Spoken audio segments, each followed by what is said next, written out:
Surxondaryo viloyati yo'l harakati xavfsizligi boshqarmasi mas'ul xodimlari hamda viloyat qo'riqlash boshqarmasi rahbariyatining tashabbusi bilan Termiz shahrida joylashgan viloyat qo'riqlash boshqarmasi hamda joylardagi bo'linmalarda xodimlar bilan yo'l harakati qoidalariga qat'iy amal qilish madaniyatini oshirish, avariyalarning ayanchli oqibatlari, e'tiborsizlik va o'ziga ishonish natijasida yuz berayotgan ko'ngilsiz hodisalar xususida ko'rgazmali targ'ibot tadbiri tashkil etildi.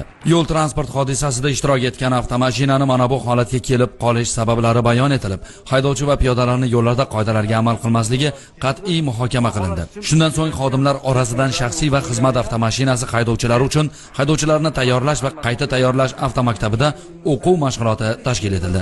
Mashg'ulotda malakali mutaxassislar tomonidan yo'l harakati qoidalari va xavfsiz harakatlanish borasida tushunchalar berildi. Ular o'zlarini qiziqtirgan savollariga mutaxassislardan asosli javoblar olishdi. Boshqarmaning ofitser xodimlari bilan ham targ'ibot tadbiri davom etdi. Bunda xodimlar tomonidan sodir etilgan yo'l transport hodisasi muhokama qilinib, avtomobil yo'llarida yuz berayotgan avariyalar aks etgan video lavha namoyish etildi. Yig'ilish ishtirokchilariga o'zlari, oila a'zolari va qo'l ostidagi xodimlari bilan muntazam tushuntirish, targ'ibot ishlarini tashkil qilishlari, transport vositasidan foydalanishda xavfsizlik talablariga rioya etishini nazorat qilishlari tushuntirildi.